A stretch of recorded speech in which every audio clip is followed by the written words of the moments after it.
हरिओम श्रीराम अंबज्ञ। मी जयश्री विरा देशमुख, जालना उपासना केंद्र।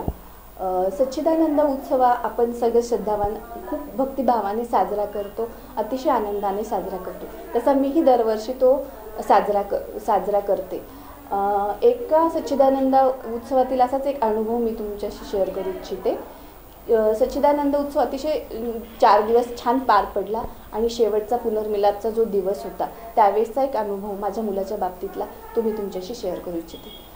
माझा मुलगा सुचित हा त्यावेळेस साधारण 5-1 वर्षाचा होता व मी त्यावेळेस बापूंचं पूजन, पुनर्मिलाप असल्यामुळे बापूंचं पूजन, बापूंसाठी स्वयंपाक, बापूंचं जेवण या कामामध्ये व्यस्त होते। आणि माझा मुलगा व माझा पुतण्या, तो मोठा आहे पुतण्या, आणि दोघं जण एक कामटीची काडी त्याच्यावरून दोघं जण भांडू लागले की माझ्या मुलाला ती कामटीची काडी पाहिजे होती आणि तो काही त्याला देत नव्हता आणि तो घेऊन ये म्हणून त्याने अशी वरती फेकली ती आणि कॅच करण्यासाठी म्हणून सुचितनं असं वर पाहिलं ती डायरेक्टली कामटीची काडी त्याच्या डोळ्यामध्ये येऊन डायरेक्टली लागली आणि तो मोठ्याने आई माझा डोळा, आई माझा डोळा असं मोठ्याने रडू लागला।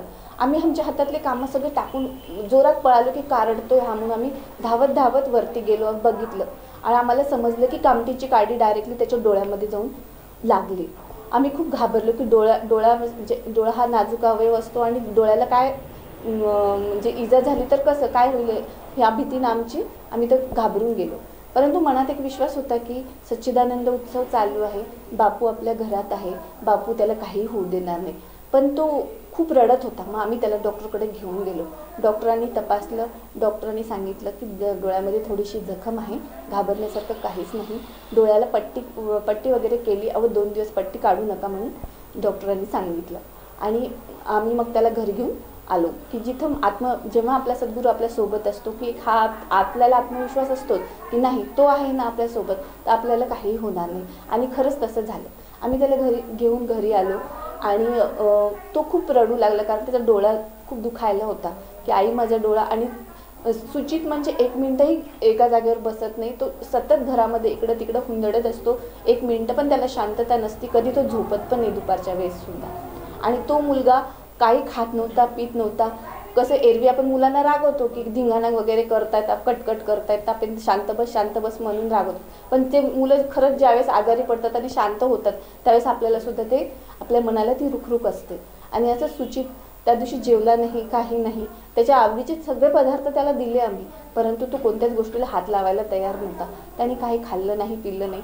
एक मनात रुखरुख लागली की लेकरू झोपून राहिलं आणि रात्री आम्ही पुनर्मिलाप म्हणजे करायचं ठरवलं होतं।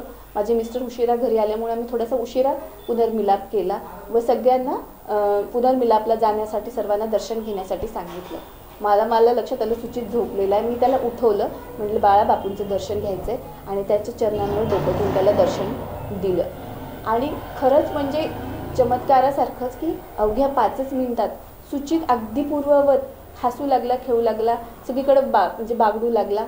मला इतका आनंद झाला की ही कृपा कुणाची, तर फक्त माझ्या सद्गुरूची। त्याच्यामुळंच सुचित पहिल्यासारखा परत सगळीकडे अवघ्या 5 मिनिटातच त्याने म्हणजे हसू लागला, खेळू लागला आणि मला इतका आनंद झाला। आणि 2 दिवसामध्ये त्याचा डोळाही व्यवस्थित झाला, मी डोळ्यावरची पट्टी झाली आणि कुठलीही इजा त्याला झाली नाही। हरिओम श्रीराम अंबज्ञ।